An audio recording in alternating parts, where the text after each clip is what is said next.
Hello and welcome to another upbeat, positive, and encouraging episode of the Manchester is Red podcast, the day after United's thrilling FA Cup third round win at Arsenal. Manchester is Red podcast now sponsored by NordVPN, the fastest VPN in the world. With one account, you can use it on 10 devices, switching your virtual location to pretty much any country in the world.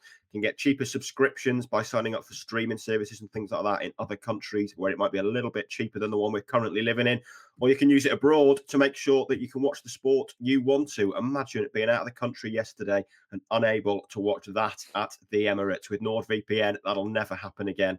So go to nordvpn.com/Manchester to get 4 extra months on the 2-year plan. Use the code Manchester and you'll find the link for that in the podcast description as well.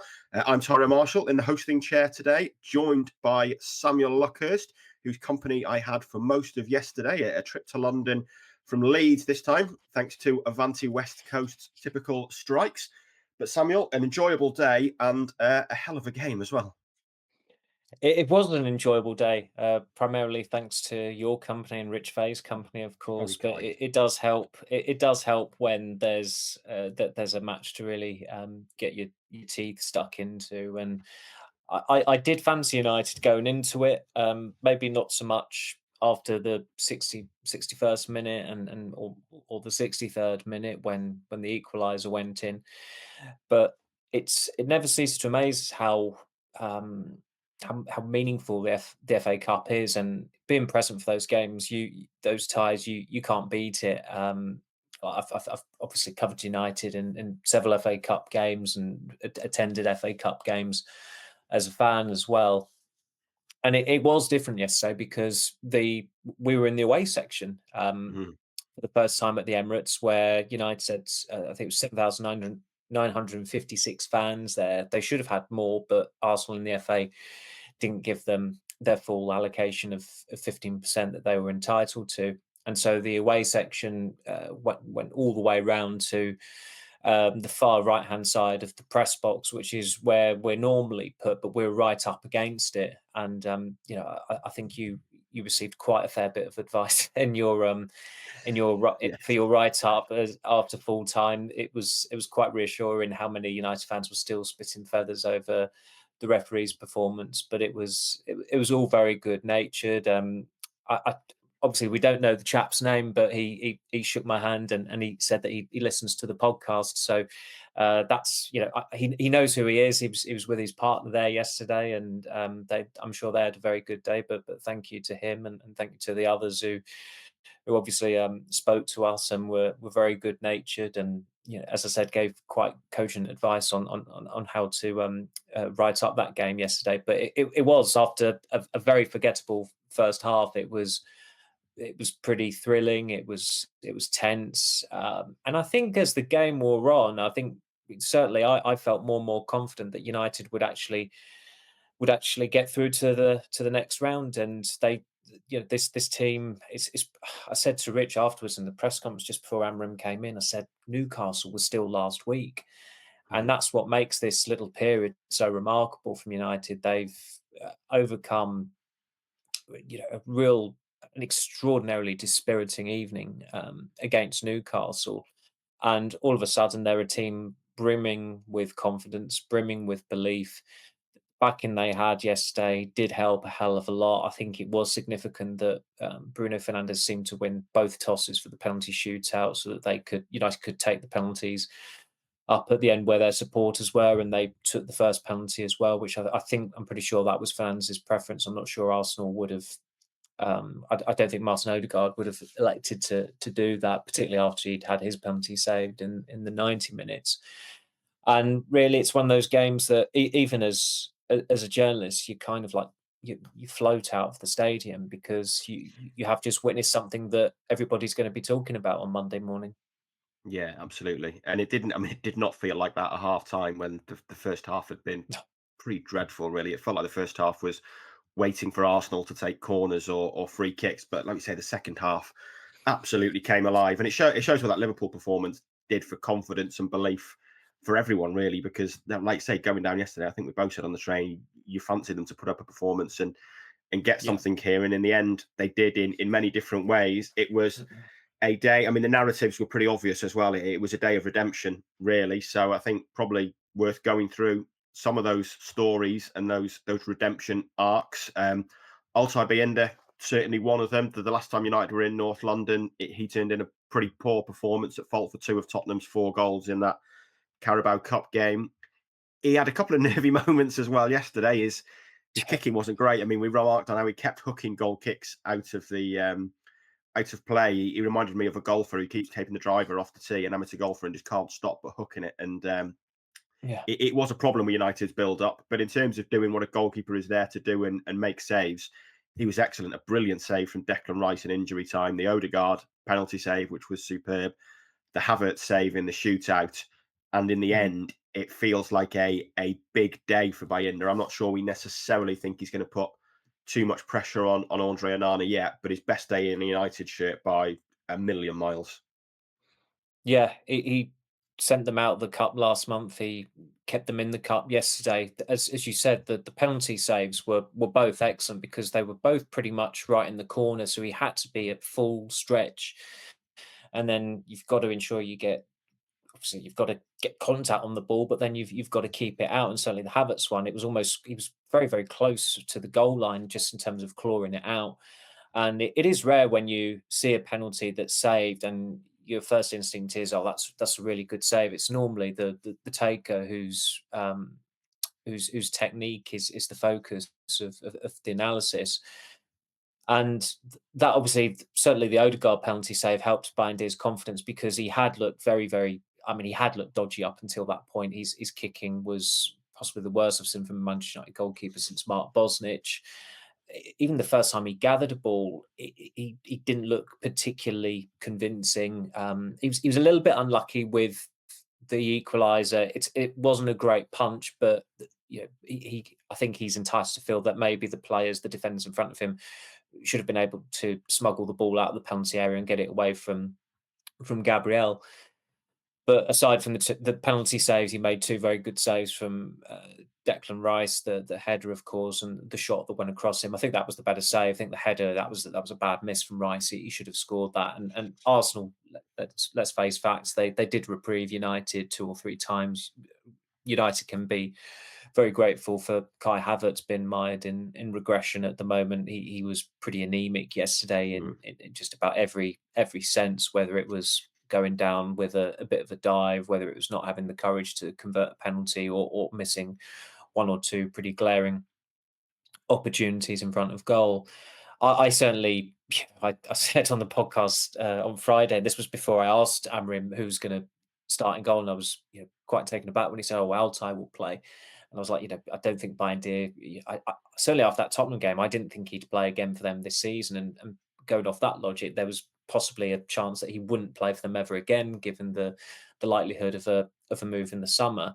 Um, if you want to look at it from a different viewpoint, I think one of the other good things about yesterday is that it's probably driven his resale value up. So United could actually make a profit on him if they do end up selling him in the summer. But he's, whatever he does in the rest of his United career, he's got an FA Cup winners medal by virtue of being in the squad at Wembley last season, and he has kept them in the FA Cup this season with a man the match performance against Arsenal, and that is going to be something that he will cherish for the remainder of his career. And when a player who you don't think should be starting a game and you're very uncertain about them performs as well as they do, they deserve immense credit. They probably deserve more credit than the starters who are going to be starting and you expect performances from, because it was unexpected from Bayindir yesterday. It was certainly, when the ball was coming at him, it was a very competent performance. It was he showed that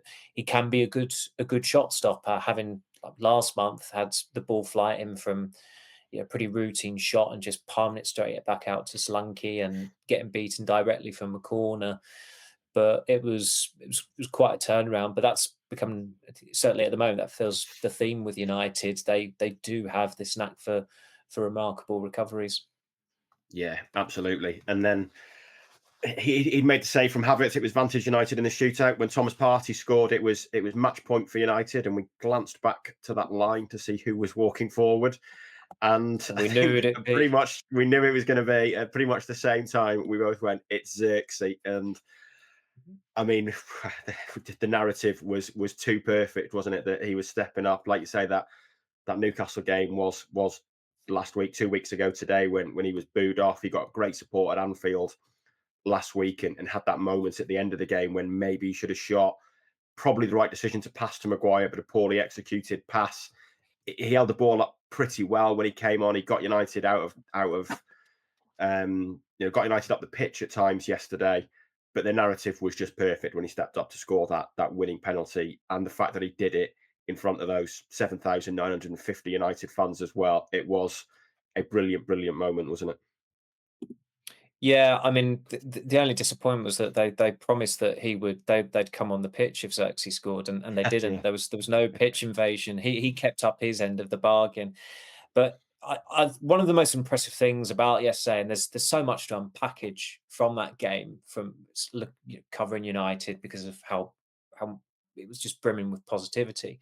But I thought Amrim's use and management of the substitutions was perfect. It was flawless. I mean, Ahmad was going to come on straight after Dalot got sent off, and while he was waiting to come on, of course, Arsenal equalised, and then he sat back down. And in the end, he came on in the 81st minute. So pretty much 20 minutes after he was due to came on, he eventually did come on. And when he did, he was flanked by Xerxes and Toby Collio, who I'm sure we'll get onto later on. And by that point, Arsenal missed a couple of chances, and they were starting to, momentum was starting to dwindle through their own profligacy. And Amrim, at exactly the right time, extracted more momentum from them and sapped them of more belief in that Xerxes and Ahmad collaborated very well 2 or 3 times, and United all of a sudden they weren't just penned in and they weren't just going to be bombarded by crosses or corners. They had something about them on the counter attack, even when they were a man light. And Ahmad deserves an awful lot of credit for that because he has become a magnet for defenders now. And where Xerxes is somewhat understandably underestimated or almost left to his own devices, it did give him space at times so that Ahmad could tee him up for a couple of shots. There was no real conviction with his strikes. The second one, the deflection, it became a good shot just because the ball deviated quite drastically, and David Raya had to make that save. But United did have something about them all of a sudden, and that was to take into extra time as well, of course. And then when it's extra time, it's a new team talk, and it's a clean break, and it's also a rejig, which made it a lot easier for the players, even though a left back, Tyrone coming on for Manuel Ugarte, is a central midfielder. That's not light for light. That's a pretty drastic reshuffle. mm, But they had the benefit of the team talk just before it, so they knew what was going to happen, and so that made the rejig pretty seamless. And then even the time of Euro coming on just before half time and extra time, he's given a few minutes just to get used to it ahead of a huge 15 minutes, probably the biggest 15 minutes of his career. Well, certainly his biggest 15 minutes since the previous week at Anfield. And they needed that athleticism because certainly when I know Maguire was on the pitch when Arsenal went 1-0 up in the league last month, but when he went off and it was a scheduled substitution where he'd just come back from injury, United were a lot more vulnerable from corners and crosses. They got worse at defending them with Maguire off the pitch.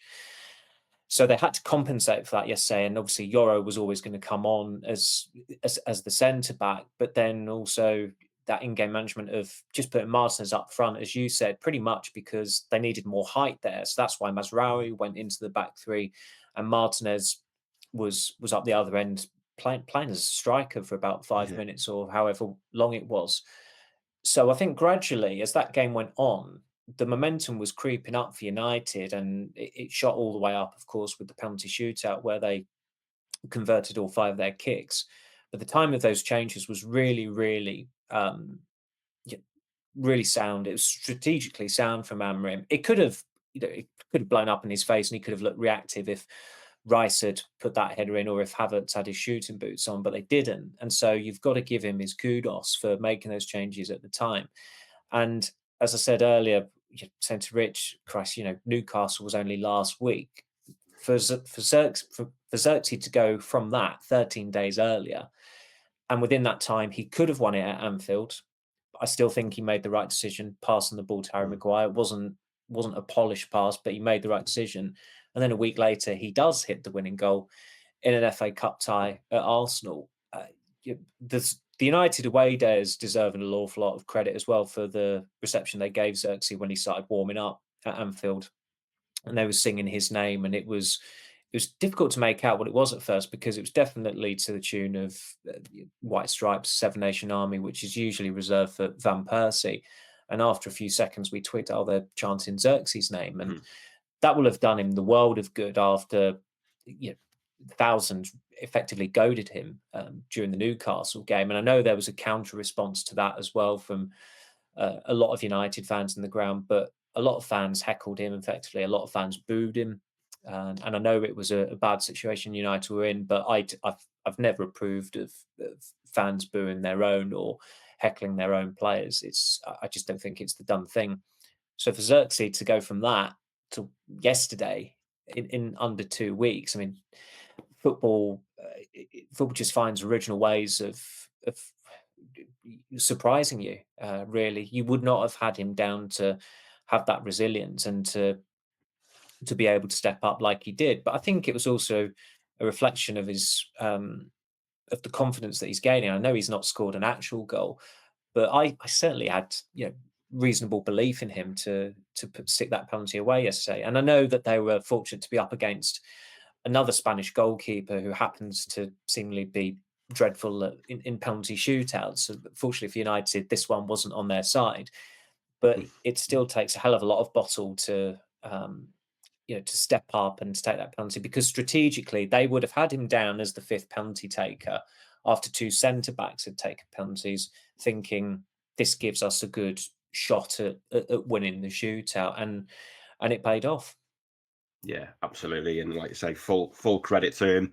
And you're right that there's so much to unpack, so many narratives that we could arguably go through the whole team. The Martinez thing was fascinating, and we noticed that at the time that Fernandes came over and spoke to Amrim about a reorganisation.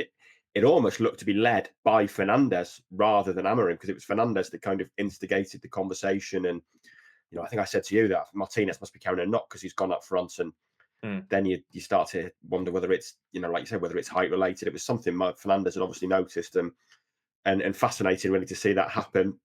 And then so many good performances. You mentioned Collier. I thought he was really good when he came on, really solid on a big occasion, really stepped up to the plate. And telling that he came on ahead of Casemiro and Eriksen, but probably, when you're down to 10 men, I don't think you're going to risk bringing Casemiro or Eriksen on. You needed Collier's energy, and he provided it. De Ligt was, it was definitely logical. De Ligt was excellent.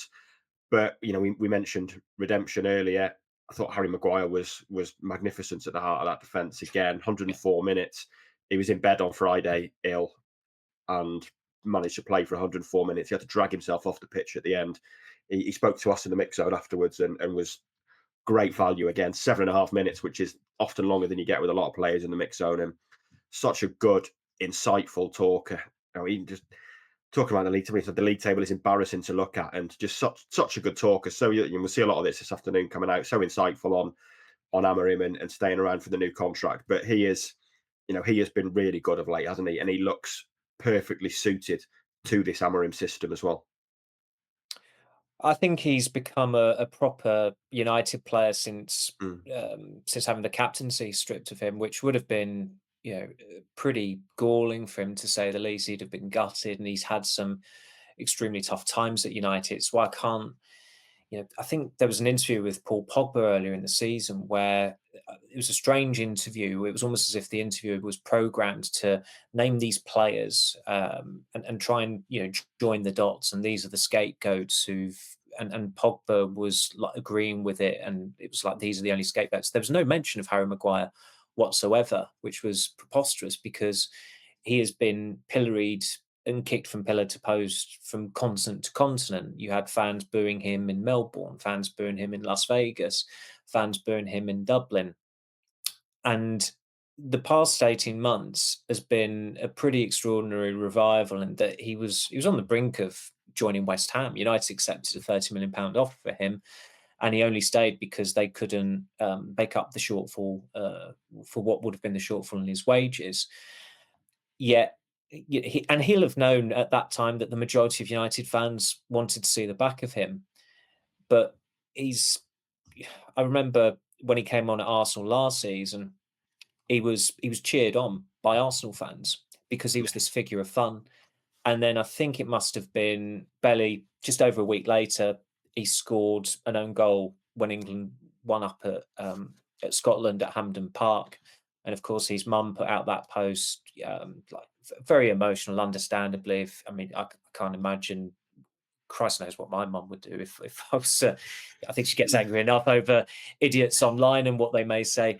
But you certainly sympathise, and he's had all this, yet he is playing as well as he is at the moment. He over the past month, he's played brilliantly against City, Liverpool, and Arsenal, and all those three games have come away from home, and he's not the only one. But that contrast yesterday of going from being sarcastically cheered on by Arsenal fans when he emerged at the Emirates last season, and then yesterday he got a rapturous standing ovation from every United fan in the stadium. And it was earned because they appreciate how much of a shift he's putting in. They wouldn't have known about his illness last week. I mean, he was due to do an interview with the BBC on Friday, and he had to pull out of that. That's why Diogo Dallo ended up doing it. And so when, fortunately, again, as we often do, we got the squad confirmed on the Saturday when they travelled, and I was keeping a lookout for Maguire, and I was also thinking, God, I hope for United's sake Maguire is there, and that's a show of his standing at the moment. Now you're hoping for United's sake he is in the squad because he is that important, and I wonder if maybe all along he has been.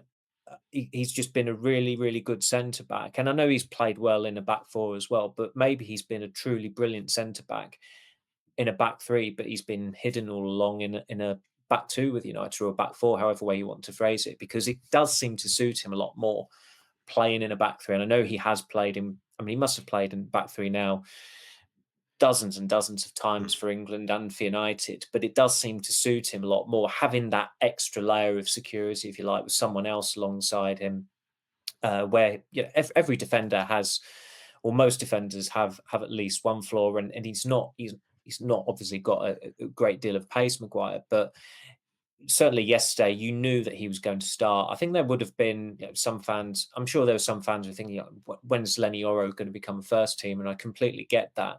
But Maguire had to start yesterday because of Arsenal's set piece prowess. They needed height, and that was obviously confirmed during the game, or sorry, in the last knockings of it, when Martinez was moved up front, and Mazraoui, because he's reasonably tall, moved back into the centre half because United needed to offset the absence of Maguire, where he had to go off. And he will only have gone off because he didn't have a full week of training and he'd been ill, yet to still play nearly 2 hours. And with added time, it probably was borderline 2 hours, or maybe just about did hit the 2 hour mark. So it was a pretty extraordinary shift. It was another Herculean performance from him.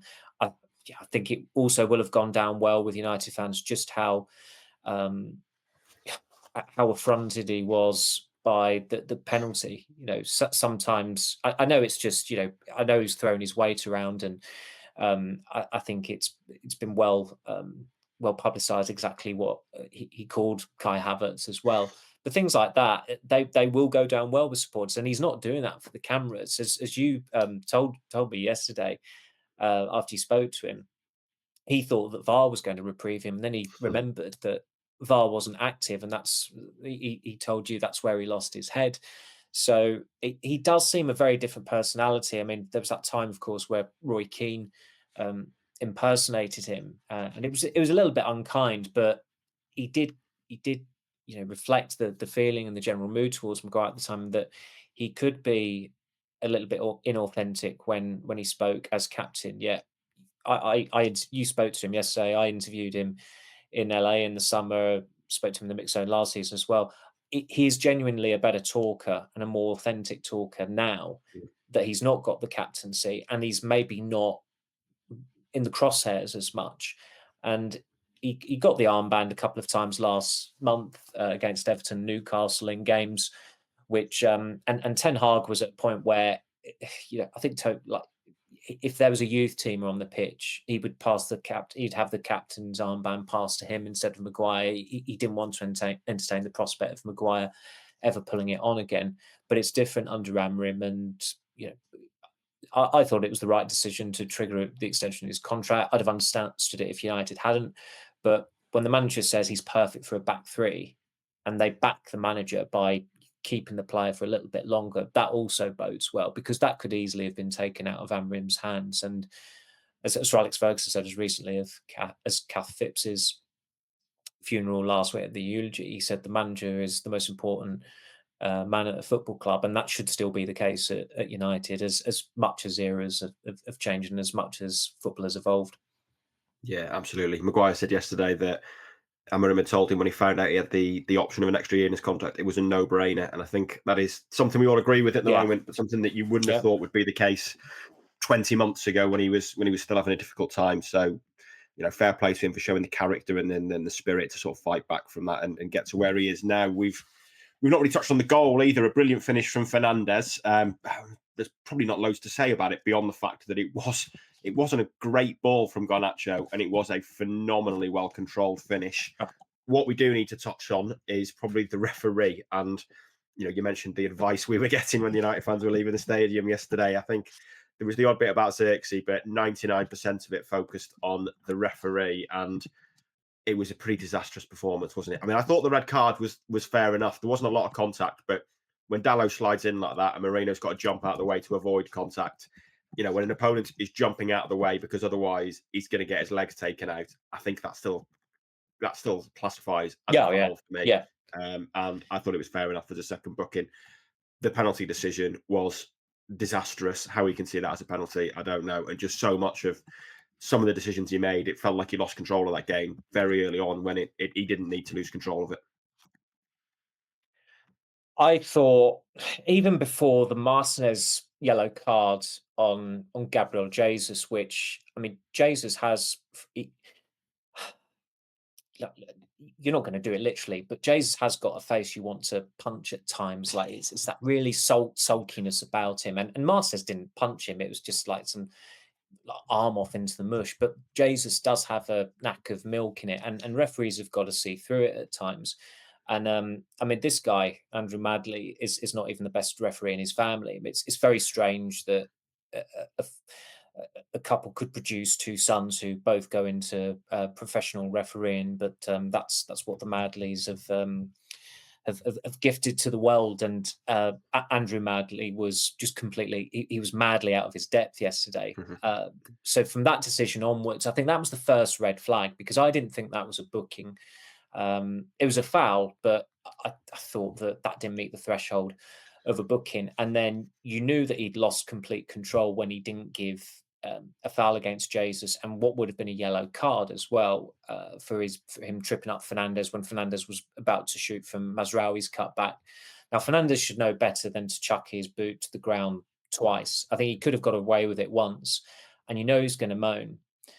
But also Fernandes is it's pretty clear that he is treated differently by referees. They are quicker to give him a booking if he's given them a bit of lip. And I kind of get it in that he's not perfected that tactful art of communicating with the referee as a captain. But it also means that when there are fouls on him, he doesn't get it. And that's plain wrong. You've got to analyse a foul objectively.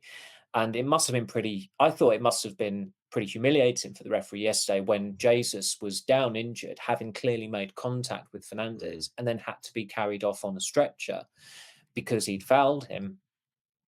But even that didn't jolt him. And just about the only thing he got right was was the sending off. I think probably was two bookings for Dalot. The second definitely was a booking. The first one, I think, did meet the threshold. It was just outside the area. It was a bit of a clumsy hack.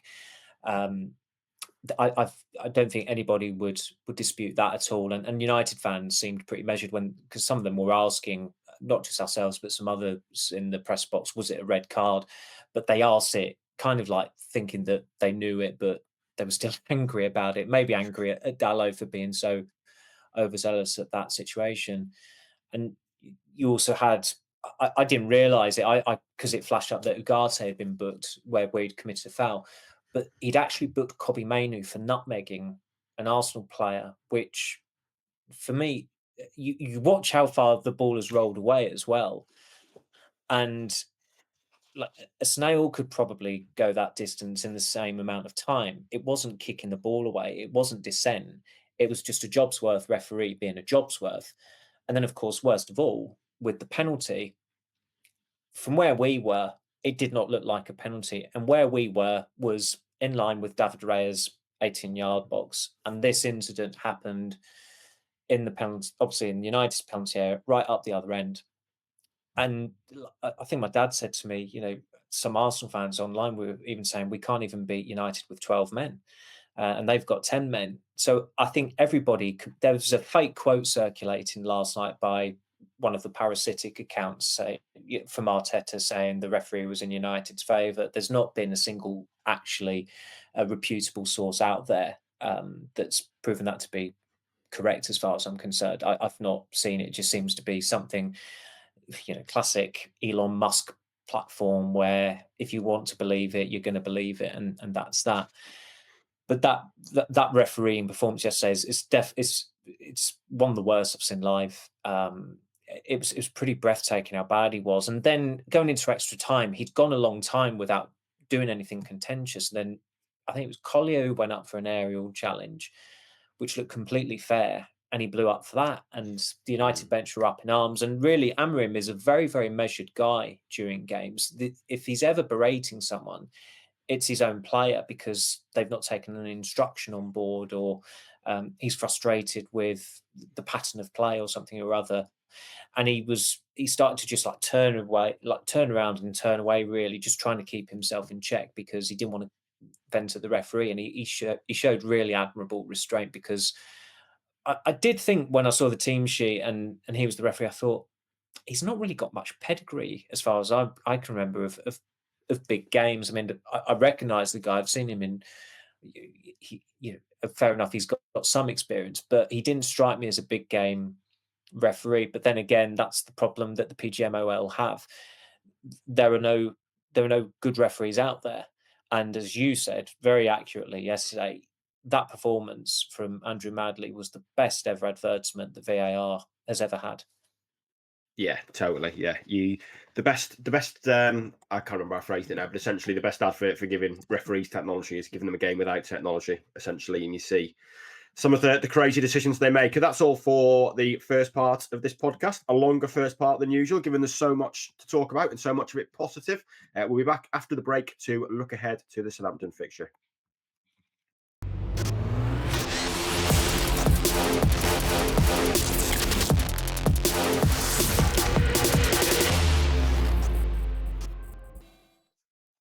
Welcome back to the Manchester is Red podcast then. The team at Arsenal yesterday showed two changes from the Liverpool fixture, one of which was in goal. And it's been a positive week.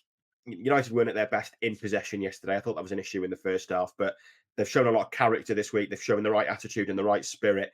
And it certainly feels like after a lot of changes early on, Amrim is beginning to settle on his strongest 11 now. It feels like we probably know 8 or 9 of the players who are in his best 11, and that's probably going to make a difference going forward, isn't it? Yeah, there were only two changes yesterday, and this mass rotation has stopped now, and it really needed to stop because it was becoming too extreme and fluctuating from one team to another. I mean, partly contributed to them losing against Tottenham in the League Cup last month when, and I know they played pretty well, but they also played pretty well because they had certain players on the pitch who should have been on the pitch from the start. Ahmad being an example of that.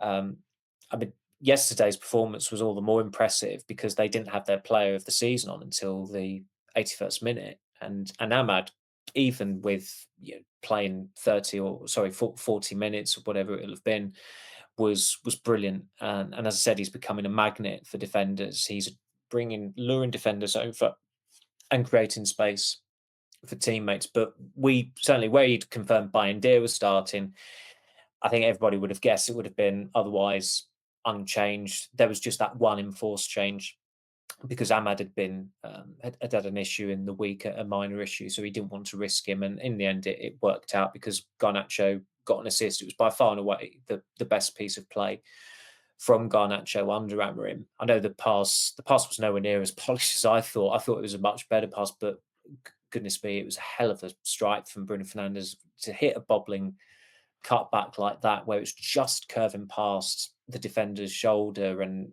starting almost outside the goal frame and curls back in. Just absolutely world class technique. But Amrim certainly has. It feels like he's got 13 or 14 players there, maybe a couple more now, who he can depend on, and that they're forming that core squad now, and that's a much better position to be in than the Newcastle game 2 weeks ago, where it still felt we were in the period of trial and error, and there were a hell of a lot of errors, and he made errors that night by starting Hoyland and Xerxes, by starting Casemiro and Ericsson, and not starting Mainu.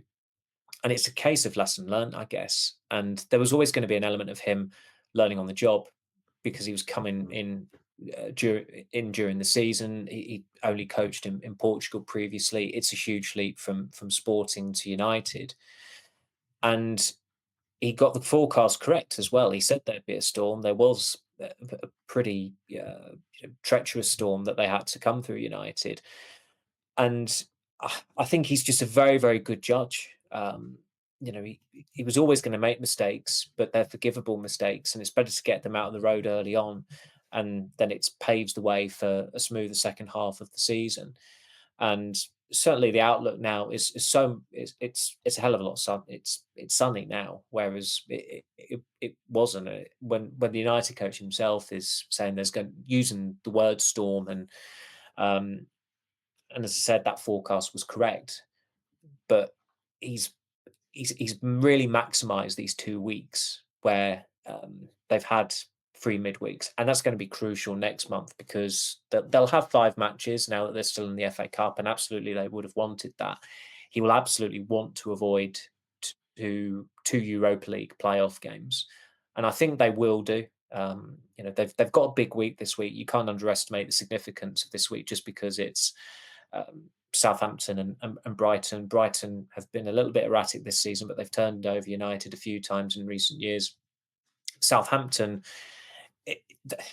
Stephen Railson should know better at times. Like I remember last month when he said, "Oh, Bournemouth at home, United really should be winning this," and I couldn't understand why he said that. But if he did say that about Southampton, I'd say, "Do you know what, Stephen? You're right. On this occasion, United really should be winning this," and it's a baby step that United are actually expected to win a game this week, because it feels like it's been quite a while since we were going into a game and thinking, yeah, United should win today. That's probably not happened for a month. It feels like now, so that's a step in the right direction. But there's an awful lot to like about Amrim anyway. But I was told when they got back from London last night, Manchester Airport, just before 10 p.m., the players had parked up there, and so they got into their cars, and amazingly, there were some fans present. There was some kids, even though it was a school night, obviously accompanied by their parents or guardians. And it was just before 10 p.m., and none of the players stopped on their way out, which you can understand. They've played the really taxing game. They've had a flight home. I think the flight was slightly delayed as well. They're getting back at gone 10 p.m. The one who did stop was Amrim, unsurprisingly. and the fans there asked him, Why did none of the players stop?" And Amram said, "Well, they've had a long game. They're very tired. They need to sleep and eat. They need to rest because we've got another game midweek." And it was one of the great traits of Sir Alex Ferguson that he'd always be looking on to the next one. As soon as United lifted a Premier League title, he'd be thinking about how are we going to win it again in 12 months. And Amram would have had Southampton on his mind on the coach to the airport, on the flight up to Manchester, and he'll have had them on his mind on his short journey home from the airport to his house. And yeah, we talk about mentality and how important it is in sport in general, but United, it has been very, very flimsy in recent years, and Ten Hag certainly repaired it in his first season. And you get the sense right now that Amrim is definitely repairing the players' mentality. I don't think you can quite use it as repaired just yet. We need to see more proof of that, Mm. but they've absolutely got the right man in charge there now. Yeah, 100% agree with that. And there's been a lot of positivity this week. Two very good results, two good performances, two shows of that, two displays of that mentality and attitude that Amorim has made such a big thing over the past week. You know, the 2-2 at Liverpool was excellent. Knocking Arsenal at the Cup is excellent. It's very easy to forget that United are still 13th in the Premier League after 20 games. It's embarrassing to look at, as Harry Maguire said yesterday. Southampton at home should be a non-event. They're rivaling Derby for worst ever Premier League team. They got 6 points after 20 games. But to me, this feels like a litmus test, this game, because it's a Thursday night, it's January, it's low key. After Mm. two big games, it feels like it's very much after the Lord Mayor's show. But these are the type of games, if you want to be an elite level team, you've got to make easy work of. And they need to. It's very easy to get yourself up for Anfield, for the Emirates. They have to do it again. And it's a big test for United, not only to show that same mentality, that same attitude, to approach the game with the same aggression, but to also put into effect what they've learned on the training pitch the last 2 weeks to be better on the ball. It feels to me, it should be a walk in the park, but it feels to me like this is a real litmus test to say, right, this is an obvious failing that Amorim has pointed out recently, that we are not on it every week. We are not on it for Nottingham Forest at home and Bournemouth at home. Now we've got what is going to be the lowest, the most low key Premier League home game of the season based on league table. So they're obviously going Yeah. to finish bottom. They've got to be on it, haven't they? They've got to turn up, and it feels like kind of a test of what the last week has been built on. Really, is it a permanent change? Are they now going to be on it every week, no matter what? Yeah, and it will be. I think it makes the game more interesting in that Mm. people will be watching United to see if they turn up, because, as I said last month after they lost to Tottenham, we were quite upbeat in our coverage of a defeat because of how well they played, and there was a lot to like about them. They'd just beaten City, and then they lose 3-0 at home to Bournemouth, and that would have been depressing for United fans. Just the fact that they'd lost to Bournemouth 3-0 at home last season, for it to happen again under a different manager would have been extremely demoralising. And it was, because then they lost to Wolves on Boxing Day, and then they lost against Newcastle at home, with Newcastle favourites to win at Old Trafford for probably the first time ever. Probably the first time, you know, in the history of going there. And this week, United will be very, very short favourites to beat Southampton, because of the performances in the past two games against teams who will finish in the top four. One of them will probably win the title this season. Both those clubs will be in the Champions League next season. And what Amrim will doubtless be drilling into the players now is that, okay, this season the glory is in the FA Cup and the Europa League. And those are two competitions that United have got a good chance of winning, because beating Arsenal will fuel their confidence going into a very kind tie against Leicester next month. And you look at some of the other draws yesterday, Brighton, Chelsea, Villa, Tottenham, those are pretty handy teams who are going to knock each other out. So that bodes well, if they're to go into the fifth round. The Europa League, I think, is still got to be the priority, but the Premier League it's the cliched bread and butter. They'll be playing Premier League pretty much every week from now until the end of the season, and they have got to have a respectable Premier League finish. They've got to be of the mindset that they can salvage something from the Premier League. I mean, they're 13th at the moment on 23 points. That's 10 points behind Bournemouth, but they've got to be of the mindset that that's catchable. It's that there are 18 games to play. You've got to have that belief that Bournemouth are catchable. If you don't think Bournemouth are catchable, then you might as well submit a transfer request and leave Manchester United this month. Don't even wait for the summer. You've got to be of that mindset that it's a deficit that can be clawed back. And look how teams are taking points off each other this season. That Tottenham are only above United, and Villa will have European games to contend with as well. So I think that it's going to be interesting to see how they respond to it, because the most handsome win under Amrim was against Everton last month. And he was very, very measured, but sensibly measured after it as well. Because for me, watching that game, I did not see that as a 4-0 game. And he even said it afterwards. It might have been at his press conference the following day for pre-Arsenal. He said it wasn't a 4-0 game, and it wasn't. First half an hour, Everton with the better side. The next half hour was when United pretty much scored all their goals. Final half hour, just a stroll, because the game is done and it's over. And he was never, ever going to get carried away on the back of that performance. And I think some at United probably did. A few days later, they lose respectably against Arsenal. It's Nottingham Forest at home. They've never won here at 30 years. What happens? Forest win, and look where Forest are, and they're being billed as been involved in a possible title race and a borderline top of the table clash with Liverpool this week. And Forest are on 40 points. United are on 23. I mean, Maguire said to you, didn't he? They're embarrassed. He's embarrassed to look at the Premier League table. They should be embarrassed, where Nottingham Forest have got nearly twice as many points as Manchester United, more than halfway through the season. That is the very definition of embarrassing. And now United's manager last season didn't think it was embarrassing that they'd scraped past Championship side on penalties in an FA Cup semi-final, having survived a very, very tight VAR call. He called us embarrassing for our coverage of it, which it wasn't. It was a farce the way that United got through it. With Amrim, you get the sense that if United were to ever dare get to an FA Cup final in that manner, he would be despairing. He'd still be smiling, because he seems to smile whatever the answer, but he's getting that balance, even that balance right, because Solskjaer always occasionally got a bit of stick for chuckling in a press conference or smiling in a press conference after United had lost. And he bit back that time at Robin Van Persie, when Van Persie criticised him for his demeanour being too upbeat after they lost at Arsenal. But Amrim has got that balance right. Like, he will deliver you can imagine him delivering bad news with a smile, but it's part of his man management. There is a genuine and undeniable warmth to him.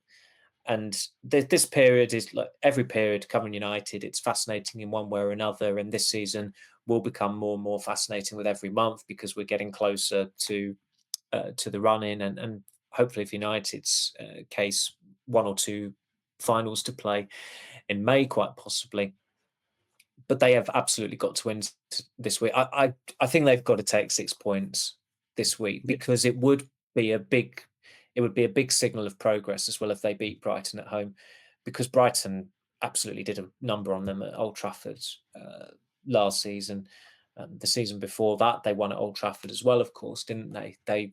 So United haven't won at home against Brighton since Ralph Rangnick was manager. And I even remember that night Brighton looked pretty handy, and then look what happened a few months later. They thrashed United 4-0 at the Amex. So it's a huge week. It is as big a week as Anfield and the Emirates, undeniably. And you just hope for their sake they don't ease off. And I think with Amrim in charge, they won't. If there's any easing off, it'll be on the players. It won't be on the manager or the coaching staff.